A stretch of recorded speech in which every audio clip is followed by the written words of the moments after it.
Pittsburgh Steeler fans, we have a very special guest today on the Steelers Draft Fix. If you've been paying any attention to the team over the past few months, you know that the most popular topic is quarterback, and there are many names that are brought up. Kenny Pickett, Sam Howell, Malik Willis, Desmond Ridder, the list goes on.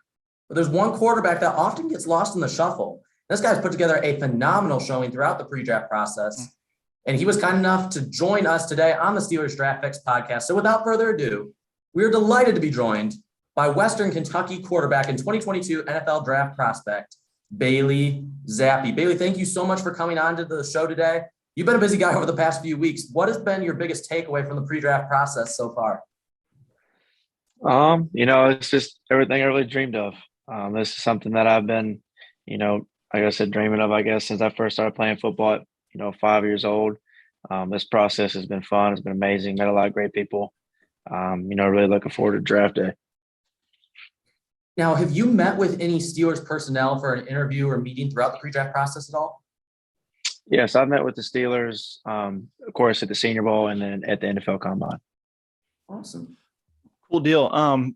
It's a crazy thing to think about that the draft's only like 3 weeks away, right? And it is crazy. Your NFL future is going to be decided. But, I don't know how often you get to watch the Steelers, who you grew up rooting for or whatever. But what is something about the Pittsburgh Steelers that you think, especially on the offensive side of the ball, that would get you excited to come play in Pittsburgh? Yeah, you just look at all the young guys you got around the quarterback position. You got Najee, you got Claypool, you got Deontay. You got a bunch of great weapons surrounding you. You got a great offensive line. I haven't been able to meet, the coaches. I've only heard things about, Coach Tomlin, one of the greatest coaches, to ever, really coach and in NFL right now. That's right. So right. So be able to play for a guy like that would be amazing. But, I'm excited for, any opportunity, no matter which team it is, no matter what time I go in the draft. I just need one opportunity, I feel like. And if that's the Steelers, I'm be excited. Yeah, man. Great organization. I'll tell you what, you're living my dream. I got to play a little bit of quarterback in high school. Didn't really translate over to the collegiate level or anything like that. But I'm curious about your high school career, because I played for a small school. So I played some quarterback, but I also played running back, wide receiver, linebacker, safety, whatever was needed, whatever package coach decided to throw out there. So I'm curious, did you have similar experience? And if so, how does that shape who you are as a player today? Yeah, so I had the opposite experience. Okay. I was at a big high school, so I only played quarterback. I wasn't allowed to play defense. I wasn't allowed to do anything else. The only thing I did was play quarterback. So, sure. You were kind of like the Iron Man, I like to call you. You played everywhere. Yeah, it wasn't fun though. I didn't like it. But yeah, I just played quarterback. But we played 5A football in Texas, which is it goes all up to 6A. So we're a pretty big school. I've started my sophomore year on varsity, played sophomore, junior, senior on varsity. We got better every year. My senior year was our best year. We went 4 rounds deep. So my high school career was great. It got me to where I am today. So I'm extremely grateful. Awesome. Now, for our listeners that may be unaware of this, you began your career at Houston Baptist, which I believe was the only school that gave you an offer coming out of high school. Did that in any way motivate you throughout college and give you any sort of urge to just defy the expectations you were given? Yeah, no doubt. Of course, you kind of look at it. You kind of look at it 2 ways. You can look at it, I'm going to go out there and prove all my haters wrong. Or you can kind of go out there and be like, all right, Houston Baptist was the only program to give me an offer. And I want to go out there and prove that to Coach Shealy and to everybody that believed in me at that program, that the decision they made to offer me was the right one. And that's kind of the way I took it. I wanted to prove to those people that, believed in me and gave me the offer that, what they did was the right thing. And, we had 3.5 great years there. They're ultimately that one offer is what got me here today. Otherwise I wouldn't be standing right here if they didn't give me that offer. Yeah, man. The transfer process, I'm sure was difficult because a place you had grown to love over in Houston Baptist, but Western Kentucky gave you a big chance to jump up to the FBS level, right? And step up in some competition a little bit. And man, you rose to the challenge, led the FBS in passing yards and touchdowns. That's incredible. Almost 6,000 passing yards and over 60 touchdowns. That's fantastic work there. How did you overcome those challenges of transferring from FCS to FBS? And, how do you think that'll help you in your translation from college to the NFL? Yeah, I think the biggest thing for me, transition wise, of course, going up levels is kind of like the speed of the game. You're playing against a bunch of guys that, are really good athletes. To be like, they play a lot faster. So you got to play faster. So I think was one of the biggest things for me in the transition was kind of getting used to that, kind of getting familiar with it, getting out there, doing extra work with the guys, getting the connections down with the receivers and doing all that stuff, before spring ball to kind of have everything, situated. And I think that's going to help me, of course, going to the NFL. I think the jump's going to be a lot bigger, of course, from going FCS to FBS. Now we're going to the professional. The speed of the games and be, much faster, of course, and that's to be something that I have to get used to. But, that's a challenge that, I'm really excited to, take head on. And, this is a dream of mine to be able to be an NFL quarterback. So I'm really excited for, the transition, to the NFL. And, I just can't wait. You guys have two other high-profile draft prospects in this draft as well, one of which is wide receiver Jerreth Stearns. You guys connected on 150 passes for over 1,900 yards and 17 touchdowns. I mean, that's uncanny. How did you guys develop such a good chemistry, and how do you think his game actually projects to the NFL? Yeah, so I'll talk about our connection. I think he came my sophomore year, so we've been playing, 4 years together, 3.5 years together, and kind of off the field, we're best friends as well. So we go out, we do everything together off the field. So I think that's what kind of helped translate our connection onto the field. Like I said, we've been best friends for 4 years now. We go bowling, do all that fun stuff together. So, going on the field, it's just like we're off the field. We understand what each other's thinking.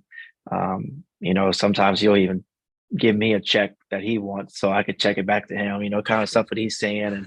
And, I think the way he's going to translate to the football field is he's an unbelievable worker. He works his butt off at everything. I mean, he understands the slang of, nothing's given, everything's earned. And he's going to go out there and earn everything he wants, and he deserves it all. He understands the game unbelievably. I've learned a lot from him, growing, these last 4 years. And, I know whichever team he goes to, whenever it is, he's going to be one of their top guys, no doubt. He's an unbelievable player, has great hands, runs great routes, understands the game well. I'm just excited to see where he goes and see how his career plays out. That's awesome. You've got another guy that maybe you weren't as good of friends with because he was consistently there in your backfield and during practices and scrimmages. But DeAngelo Malone, a guy that, has some talent and is looking to make the leap as well. What makes him such a dangerous weapon off the edge? Yeah, well, actually, it would be surprising. We're actually really good friends as well. All right. We hang out a lot too. So over this past year, we've grown close. We're great friends. We throughout this whole training process, we've been texting back and forth, just, giving each other updates on everything. But I mean, he's what you call a freak. I mean, that guy is an amazing player. I think at pro day, he weighed at, 240 something and ran a low 4.5. I mean, he's an unbelievable player. I'm glad he goes on my team. I'm glad I didn't have to play him actually, where he could actually come hit me. But I mean, he's, like I said about Jerreth, he understands the game of football. He understands what the work it takes to, be great. And I think I'm more excited to see how their careers play out than anything. I mean, those two guys are, great friends of mine. They have great football players, and I'm gonna be more excited about, where they get drafted than, myself, I believe.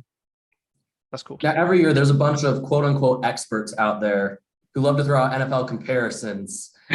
Is there a certain quarterback, past or present, that you personally that you think you compare well to, or maybe you try to model your game after?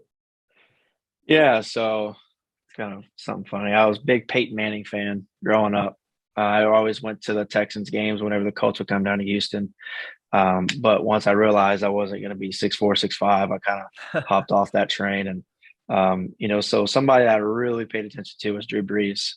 The way he played, the way he prepared, the fundamental wise of playing the quarterback position, the way he was just able to, accuracy, I think is kind of the biggest thing that stands out when everybody talks about Drew Brees. And so he was definitely a guy that I paid a lot of attention to through high school, through college, and watched a lot of film of.